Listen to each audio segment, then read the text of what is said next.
I'm going to predict what I think the Switch 2 might be like. To do this, I've made two different Switch 2s.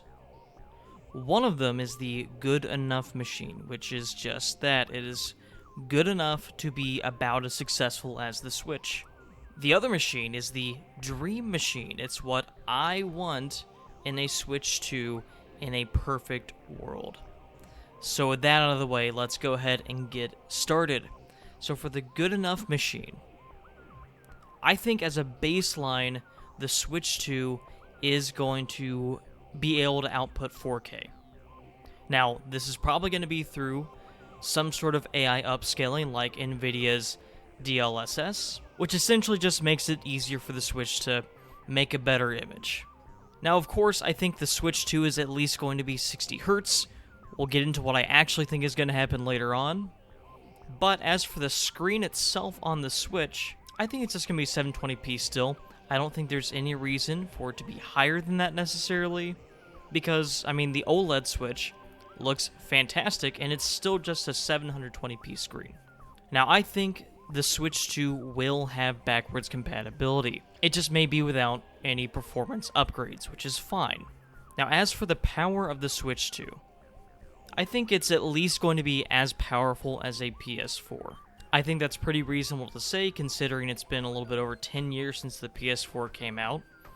And if we compare the Switch 1 with an Xbox 360 or PlayStation 3, I mean, those look about the same, right? So I think it's pretty reasonable to say the Switch will at least be as powerful as a PS4. Now, as for the Dream Machine, the most powerful I think a handheld hybrid system could be. Now, of course, I said the Switch is going to output 4K either through AI upscaling. I really don't think it's going to be able to support 4K natively. I mean, maybe it could, but I'm going to stick with, even in the Dream Machine, just 4K through AI upscaling. Now, with the AI upscaling, I think it could be 120 Hz at least in docked. Now, as for the handheld screen, I think it could be 1080p. Like I said, I don't think it needs to be. I think 1080p could probably be like an upgrade down the line, but it's possible. Now, the dream for backwards compatibility would of course be that all first-party Switch games have a patch that doubles the frame rate. I don't know how possible this is, but I mean, that would be awesome, right? I mean, think about it. Tears of the Kingdom, Breath of the Wild, Age of Calamity, games like that could be at a fluid 60 frames per second. And if we're talking about games like Super Mario Odyssey or Link's Awakening, those games run at 60 frames per second, and just imagine how good they would look if they ran at 4K 120.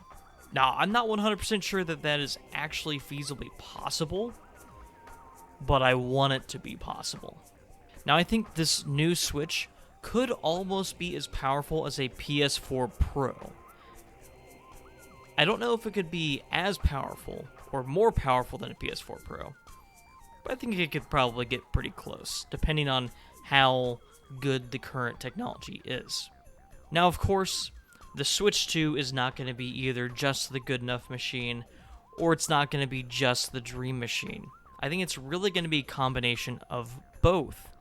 Now, of course, Nintendo could be doing something totally different, may not even be a handheld hybrid, who knows, but assuming it is a successor to the Switch, here's my prediction as to what it will really have. So, of course, 4K AI upscaling. I think it's pretty reasonable to say that the Switch 2 will have 120 Hz docked, at least, given that this is a pretty standard thing with the other consoles.